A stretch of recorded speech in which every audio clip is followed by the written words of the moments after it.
হচ্ছে যে এখানে মাংস ধুয়ে নেওয়া হয়েছে সুন্দর করে ফ্রেশ করে। তারপরে এই যে এখানে কাবাবে মশলা দেওয়া হয়েছে, আর এখানে মামনি তেল দিচ্ছে, আর এখানে তেজপাতা আছে, লং আছে, এলাচ আছে, দারচিনি আছে, আর শুকনো মরিচ দিয়েছে। যেহেতু আমরা ঝাল খাই সেহেতু শুকনো মরিচ দিয়েছে এখানে কিছু। আর এগুলা দিয়ে কাবাব করা, তো দিয়ে দেওয়া হলো মশলা।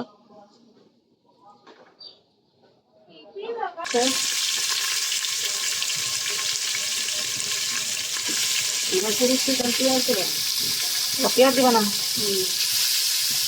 মাংস দিয়ে দিলাম, কারণ পেঁয়াজ দিব না এখন, তাই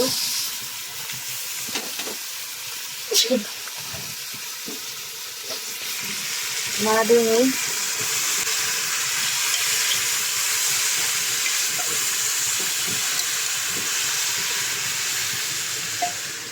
যখন মশলা দেওয়া হবে, আদা রসুন বাটা, এই তো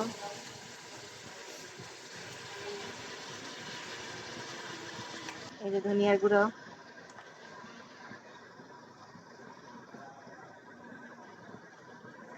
সয়াবিন পছন্দ করছে, তারপরে এই যে মরিচের গুঁড়ো দেওয়া হচ্ছে। এটা আপনার পরিমাণ মতো দিবেন, যার যতটুকু মাংস। আমাদের যেহেতু 1 কেজির মতো মাংস, সেহেতু আমরা সেভাবে পেঁয়াজ 1.5 কেজির মতো মাংস যেহেতু আমাদের, তো সেভাবে আমরা মশলা দিচ্ছি।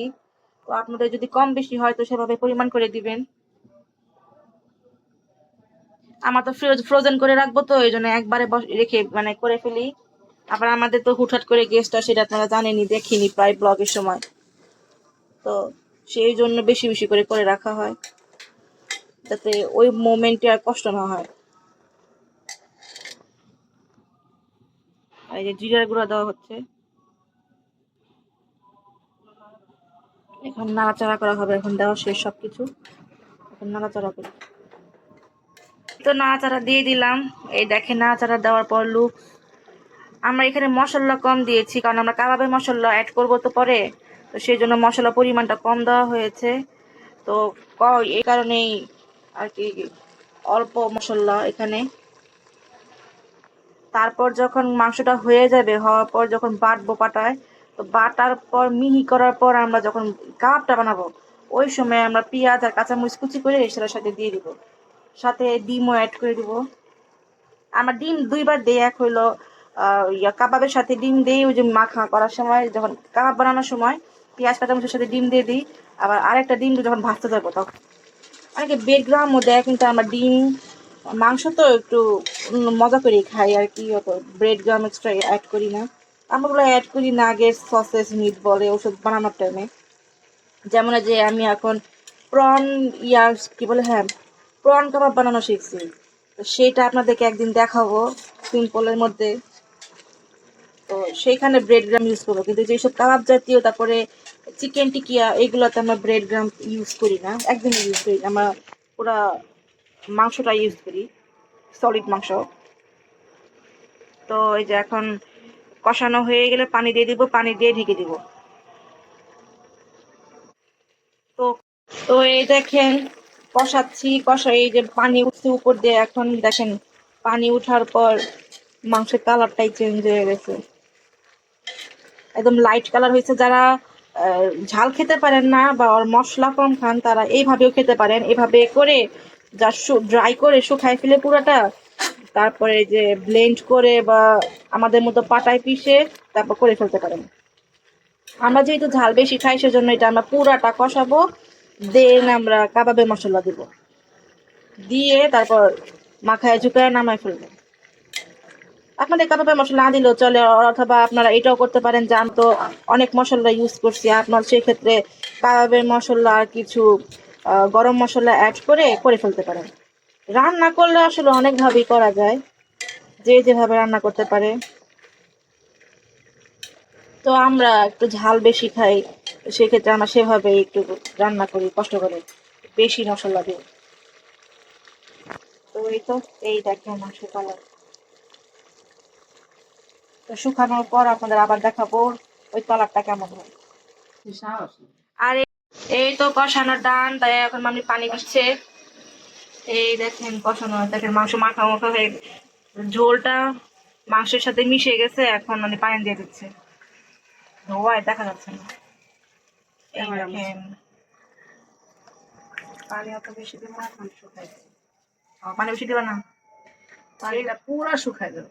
শুকায় যাচ্ছে, শীষ দিবে না এখন। তো এখন এইভাবে নাড়াচাড়া দিয়ে আটকায় দেওয়া হবে, 12টা শীষ দিবে। তো এই তো ঢাকনা দিয়ে ঢেকে দিলাম। আপনারা যারা কাবাবের মশলা অ্যাড করবেন তো আলাদাভাবে আর কি, তখন সেই ক্ষেত্রে আর কি এইভাবে কষানোর টাইম আপনারা লবণ কম দিবেন, কারণ কাবাবের মশলায় লবণ থাকে। আর আপনারা যারা এইভাবে না কষায় ডাইরেক্ট কাবাবের মশলা দিতে চান, তো সেখানেও একটু লবণ অ্যাড করে দিয়েন ওই অবস্থায়। তো এই তো সব কাবাবের জন্য যাবতীয় সব কিছু রেডি করে নেওয়া হয়েছে। এই তো এখানে পেঁয়াজ, ডিম, এই যে এখানে বুটের ডাল, আর এই যে মাংস, আর এই যে হলো কাবাবের মশলা। এটার জন্য এত পরিশ্রম করে রাত 10টার দিকে গেলাম। এই যে সব দিয়ে এখন কাবাব রেডি করা হবে। করো ডাল, বুটের ডাল নিয়ে নিচ্ছি পরিমাণ মতো। আমাদের এখানে 2 কেজি মাংস, তো সরি 1.5 কেজি মাংস, তো 1.5 কেজি মাংসের জন্য আর কি সেই আন্দাজ বুট নিচ্ছি, বুটের ডাল। আর পরিমাণ মতো বুটের ডাল, কত একটু 1.5 কেজি মাংসতে 250 গ্রাম বুটের ডাল নিলাম, বাটা ডাল তাও। এরপর দিয়ে দিব পেঁয়াজ, সব দিব, দিয়ে দিব, আনতে দাও না, কচলাই দিব। তো এই তো সব পেঁয়াজ দিয়ে দিচ্ছি,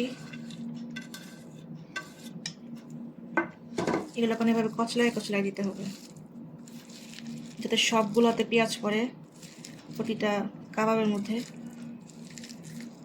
আর এই দলা দলা থাকলেও ভালো লাগে না আর কি কাবাব। এই যেভাবে খুলে খুলে নিচ্ছি। আর কাবাবে পেঁয়াজ সবসময় চিকন চিকন করে কাটার চেষ্টা করবেন, নর্মাল ডেট থেকে। আপনার তরকারিতে যে চিকন পেঁয়াজ কাটেন এর থেকেও চিকন কাটবেন, এতে কাবাবে সুন্দরও লাগবে, পেঁয়াজ মুখেও আসবে না, একবার ল্যানিয়েন্ট ভাবে আর কি হয়ে যাবে। এই তো আমি সব ডিম পিটে চলে গেছে,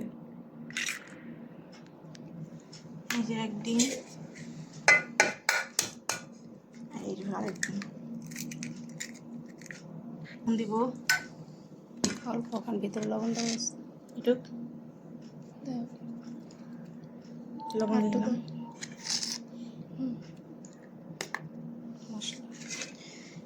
আমি কিন্তু কাবাব বানাতে পারি না, আমার মামুনি আমাকে সাইড দিয়ে বলে দিচ্ছে।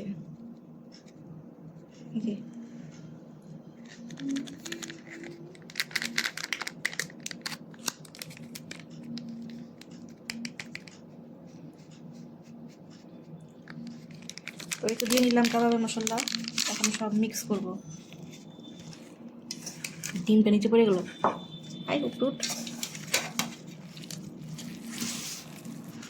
তো সব মিক্স করে নিচ্ছি।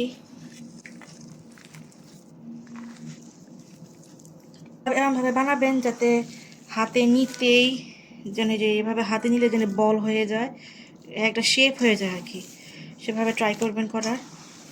এ দেখেন পেঁয়াজ খুলে খুলে না হতে আমার সব কাবাবে পেঁয়াজ ঢুকে যাচ্ছে,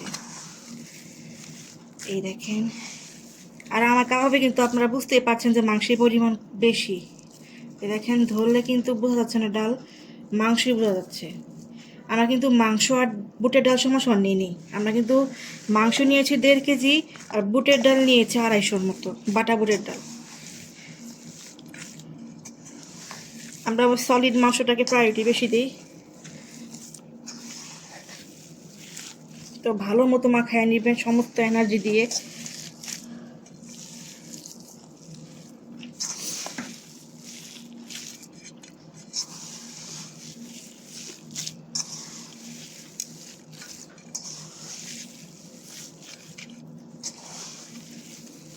আর যারা ঝাল প্রেমী না, তারা মাংসের মধ্যে খালি লবণ আর কিছু মশলা দিয়ে সিদ্ধ করে নেবেন, তারপর ডাইরেক্ট কাবাবের মশলা দিয়ে দিবেন। ওখানে আর আপনাদের নতুন করে আর কি মাংসের মশলা ইউজ করার দরকার নেই। আমরা তো দেখি আপনাদের দেখছি যে আমরা মাংসর মধ্যেও মশলা দিচ্ছি, এখন আলাদা করেও মাংস দিচ্ছি, মানে কাবাবের মশলা দিচ্ছি। তো আপনারা ওইটাকে করতে পারেন, ইগনোর করতে পারেন। আর কাবাব মাখামাখি করা শেষ। এই যে আপনাদেরকে আমি একটা এখন করে দেখাবো। আপনারা সবসময় হাইজিন মেনটেন করেই যে কোনো রান্না বান্না করবেন। তো আমি এখানে ফার্স্টে নিজের হাইজিন মেনটেন করে তারপর খাবার বানাচ্ছি। কাবাবের শেপ প্লাস এই যে আমার পুরুত্ব কাবাবের, আমি এতটুকুটাই রাখবো কাবাব। তো আপনাদের আরেকটা করে দেখাই, এই দেখেন। আর সাইজ সবসময় এক রাখার ট্রাই করবেন। সাইজ 19-20 হলে দেখতেও খারাপ লাগে, মনে হয় ছোট বড় এমন।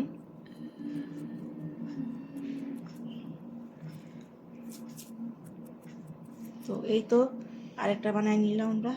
তো এইভাবে করে এখন সব বানায় নিচ্ছি, বানার পর আপনাদের দেখাচ্ছি। তো এই তো দেখেন, এই যে এইভাবে করে বানিয়ে নিয়েছি। ওই যে কাবাব সবগুলো দেখেন এক সাইজের হলেই সুন্দর লাগে। তো ওইভাবে এক সাইজ করে নিয়েছি কাবাব। তো নিয়ে এটা ফ্রোজেন করব আমরা। ফ্রোজেনের জন্য আমরা এখানে বাটি নিয়ে নিয়েছি আর পলিথিন নিয়ে নিয়েছি। তো আপনাদের পরে দেখাবো যে আমরা কিভাবে ফ্রোজেন করি। তো এখান থেকে নিয়ে এভাবে আমরা কাবাব রাখছি। তো এই তো দেখেন এই পলিথিনে একটা স্টেপ রেখে আরেকটা স্টেপে দেখেন নিচে এক স্টেপ রাখা হয়েছে, তার উপরে আরেক স্টেপ রাখা হলো। এখন এইটার উপর দিয়ে যতটুকু ফাঁকা থাকে তো এটা এইভাবেই থাকবে। তারপর উপর দিয়ে আরেকটা পলিথিন দিব, দিয়ে এটার উপর দিয়ে আবার কাবাব রাখবো। যে এইভাবে আপনারা প্রায় 20-30টার মতো কাবাব এরকম বড় বাটির মধ্যে ইজিলি রাখতে পারবেন। আর সাথে এই কাবাবটা আপনি ফ্রোজেন করে রাখতে পারবেন প্রায় 3-4 মাসের মতো। তো বিশেষ করে কাবাবগুলো থাকে না, তো বাচ্চারা এগুলো খুব পছন্দ করে। বিশেষ করে আমাদের মতো যারা স্টুডেন্ট আর বিজি লাইফ লিড করে তারা তো রেডিমেডের জন্য এইসব গরম করে আর খেয়ে ফেলে। তো আমাদের জন্য এসব কাবাব মাত্র 1-2 মাসও বেশি বলে ফেলছি, তাও টিকবে। তো এখন আমি এটার পর আবার পলিথিন দিব, দিয়ে এভাবে আমি ফ্রোজেন করে রাখবো প্রায় 2-3 মাসের মতো। তো দেখেন আমার কাবাব রাখা শেষ। আপনারা কি ইমাজিন করতে পারবেন এখানে কয়টা কাবাব আছে? আমি তো বলেছিলাম যে 20-30টার বেশি আটবে না। আমার এই বাটিতে, লম্বা বাটিতে আমার পুরা 65 মানে 65টা কাবাব আটছে। আর এখানে আমরা দেখেন কি বলে নতুন নতুন কাবাব করব। তো সেই ক্ষেত্রে আমরা খাবো না তা কি হয় নাকি? আর আমরা হইলাম ভোজন বিলাস। তো সেই জন্য আমরা এখানে 6টা কাবাব ভেজে নিয়েছি আমরা। আর এখানে এই জন্য কম পড়ে গেছে এখানে। আর আপনারা বললেন না যে ছোট ছোট কাবাব করলে তো 100টাও করা যায়। আমরা কিন্তু ছোট কাবাব করিনি। এই দেখেন আমাদের কাবাবের সাইজ দেখেই বুঝতে পারবেন। মানুষ কিন্তু যারা ভোজন বিলাস তারা কিন্তু চাইলে 2টা নিতে পারবে, 2টা নিলেই কিন্তু তাদের আর নিতে ইচ্ছা করবে না। আমরা এতটুকু বড় রেখেছি, ক্যামেরা জানি না কতটুকু বড় আসছে। আমরা এখানে বড় বড় এরকম সাইজ রাখার পরেও আমাদের এখানে 65টা কাবাব আছে। তো এইগুলি যদি আপনাদের ভালো লেগে থাকে তো অবশ্যই আমাদের চ্যানেলটা সাবস্ক্রাইব করবেন।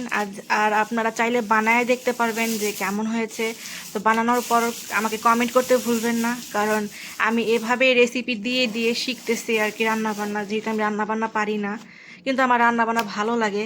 আমি কয়েকটা রান্নাবান্না পারি। আমি যেগুলো রান্নাবান্না পারি সেগুলো আপনাদেরকে আমি দেখাই সিম্পলের মধ্যে, যেমন নুডলস রান্না, চিজ পাস্তা। আর আমি বলেছি আমি একটা হালুয়া বানাতে পারি, তো সেটা আমি আপনাদেরকে বানিয়ে দেখাবো একবার। তো সেই পর্যন্ত আমার রেসিপিটা ভালো লাগলে আমার চ্যানেলটাকে সাবস্ক্রাইব করেন। তো টিল দেন, আল্লাহ হাফেজ।